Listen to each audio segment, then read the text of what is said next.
Hello again, this is Rich Troxler, aka Rich Trox, and welcome to the third installment of my surf fishing video series. If you haven't already done so, it would be beneficial to view the first two videos of the series prior to viewing this one. It would be helpful in understanding the concepts presented. And now for the disclaimer. The information provided on this video is based solely on my own experiences and is not intended to be the be-all and end-all of fishing. It is intended solely to stimulate thought, provide direction, and encourage experimentation, in the sincere hope that it may be of help to you on your surf fishing journey. End of disclaimer. In the first video of this series, Developing Effective Strategies, I laid out the 4 components needed for developing effective surf fishing strategies. The 4th component was conditions.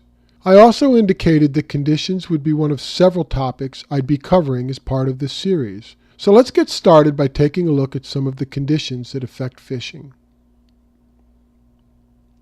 Whether planning a fishing trip or recording the results of one, the 5 conditions I'm always interested in are tidal stage and current, wind speed and direction, water temperature and clarity, lunar stage, and time of day and ambient light.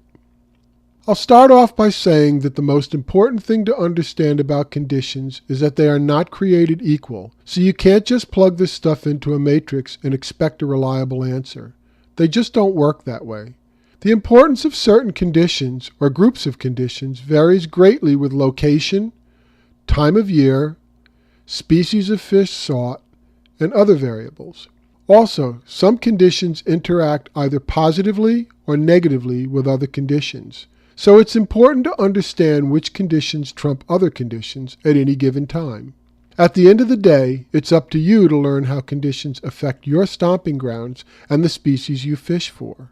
This bears repeating, so again, I'll be citing generalities and common tendencies, but it's up to you to learn how conditions affect your local areas and the local species you fish for. To provide you with some points of reference, let's look at each set of conditions and see how they typically affect fishing. For me, tidal stage and current are the first conditions I look at when planning a fishing trip. And just for clarity, I'll repeat the well-worn definition of the two. Tide is the vertical movement of water. Current is the horizontal movement of water. The importance of one over the other varies depending upon locations fished, time of year, and species sought. Tides do 2 things. They move the height of water up and down, with high tide also being known as the tidal bulge. And in doing so, tides move water into and out of areas, creating current. Sounds simple enough, but the ramifications are many depending upon where you are fishing. Surf fishermen will generally fish from one or more of the following 3 terrains: open ocean beaches, ocean inlets and jetties, and bays. The stage of the tide can mean different things for each of these 3 areas. So here are some typical examples. On ocean beaches, the stage of the tide basically dictates how deep the water is along the shore. Although some species of fish may feed in shallow water, most prefer a little water over their heads. So the general rule of thumb is that the higher stages of the tide are more productive on open ocean beaches, particularly where structures such as sandbars, cuts, troughs, and holes are concerned.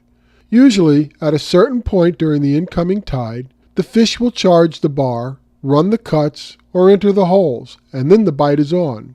Conversely, at some point during the outgoing tide, the water becomes too shallow, the fish bolt, and the bite dies.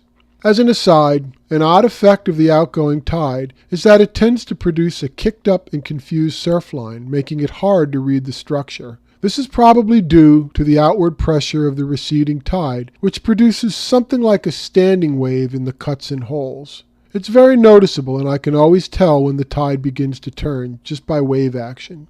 Tidal stages may also generate corresponding sweep currents depending upon the orientation of the shoreline. These are currents that run right to left or left to right, basically parallel to the shoreline. Sweep currents can factor into which side of certain beach structures, such as cuts in a sandbar, rocks, or submerged points, that you should be fishing. So time your trips around the stage of the tide that produces the bite for the species you seek. In ocean inlets, the stage of the tide has four main effects that I'm concerned with. The most obvious is that it determines which way the current is running through the inlet. Based on available bottom structure, this will impact where along the jetty or inlet wall you should fish. Many species of fish that inhabit inlets with deep, fast water prefer to feed on the downtide side of bottom structure. So if your inlet has a hump in the middle of it, then those fish will be on one side during the incoming stage of the tide and on the other side during the outgoing. Tides also bring in cooler ocean water on the incoming and vent warmer bay water on the outgoing. Depending upon the temperature preferences of your target species, either of these tidal stages may spur a bite. In areas where there is a wide range of water temperatures throughout the year, some species may find favorable water temps on the outgoing tide during the cooler times of the year, but switch to the incoming during the hottest times of the year. The important point here is that in ocean inlets, tides produce a temperature and water clarity exchange twice a day. Around most ocean inlets, various bait species that have summered in the adjoining bays migrate out in the fall when the water cools. Each species has its own trigger, but when it's time to leave, they all have to run the inlet to get to the ocean, and this usually happens on the outgoing tide. The bad news for the bait fish is that the strong currents in the inlet generated by the outgoing tide provide a feeding advantage for predatory fish, so the small bait species become easy pickings. Around ocean inlets, knowing your local bait migrations can pay dividends when coupled with late-season outgoing tides. And lastly, the higher stages of the tides may render some ocean jetties unfishable or extremely dangerous at best. Most jetties are no joke to begin with, so if you're not equipped to fish them, both physically and mentally, then you have no business being out on them. Know your limits and pay attention. No fish is worth your life. In the adjoining bays behind the inlets, tides basically do two things, and the first is fairly obvious. Tides raise and lower the level of water throughout the entire bay system. This can have many implications depending upon where you are and what you are fishing for. Some fish species may feed on forage that is only available when flats get flooded during an incoming tide. Often, many small bait species find shelter in grass banks, marshes, or small creeks that only have water during the higher stages of the tide. Incoming tides will also bring cooler and cleaner ocean water into the bay system. Conversely, the dropping tide will chase predatory fish off the flats, killing the bite. It will also flush out the small bait fish from their hiding spots and into the deeper waters of connecting channels or the main bay system. This frequently triggers a bite in the transition zones between shallow and deeper water. Also, in seasonal areas that have cooler months in spring and fall, the water that has warmed up on the shallow flats during the higher stages of the tide gets pulled off the flats and into the deeper adjacent waters. This too can spur a bite. These are some of the basic effects of tidal stages and current. There are others, and some may not even apply to your local area. So regardless of where you fish, try to time your trips around the stages of tide and current that produce the most favorable feeding conditions for the species you seek. And seeing as I'm mentioning timing your trips, here's a quick summary of tide and current. In simple terms, current lags behind tidal change. What this means is that if the tide starts to drop at your favorite inlet at 1 o'clock, the current won't start to move for probably another half an hour to an hour, and current change takes much longer and is much harder to predict in bay systems. Tide and current movement are strongly affected by wind direction and speed, and also by the lunar phase, which are some of the other conditions I will be discussing. The combination of these conditions can make it very difficult to predict current movement in many locations, which can be very annoying at times. It was the best of times, it was the worst of times. So begins the novel, A Tale of Two Cities. When I think of wind speed and direction, those are the words that come to my mind. Wind speed and direction are very important conditions because they can directly affect other conditions such as tide and current, as well as water temperature and clarity. The short version is that wind can either spur a bite, kill a bite, or just completely blow the fishing up.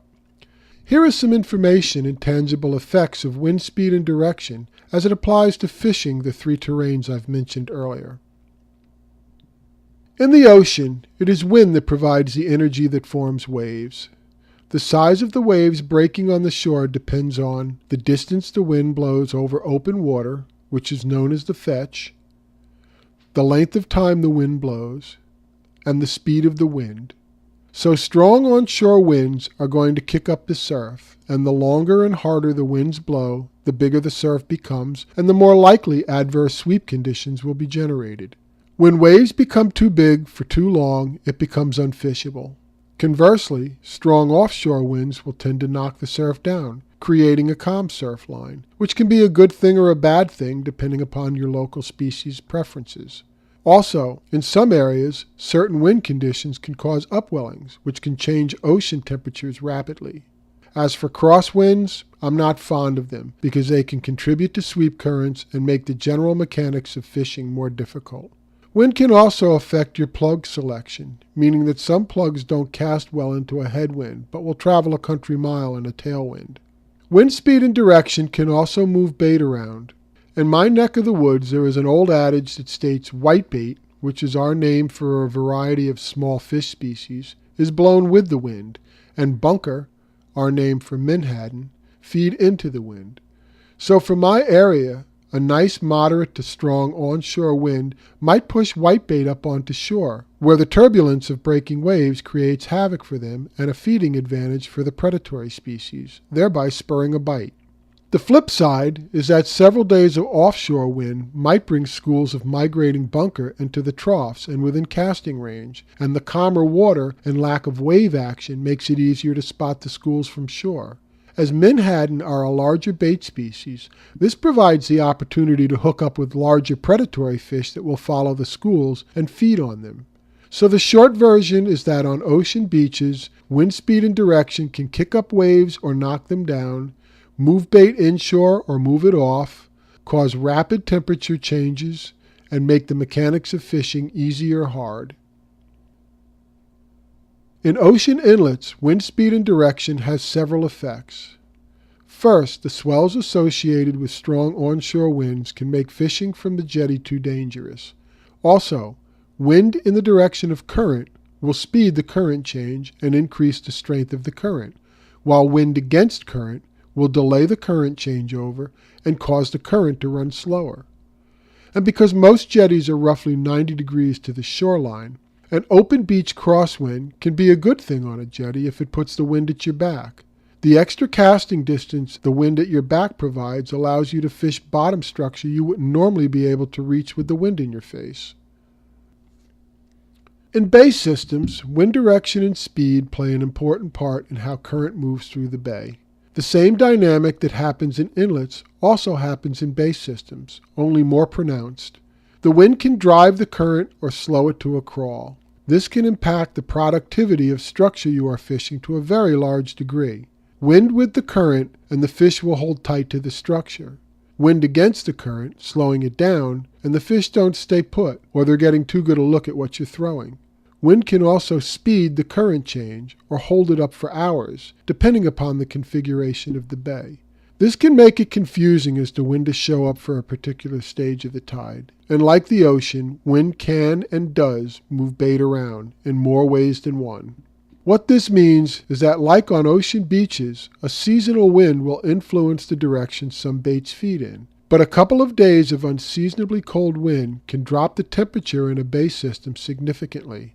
This can cause bait and predatory fish to seek different areas of the bay where the temperatures suit them better. It can also trigger the beginnings of bait migrations depending upon the time of year.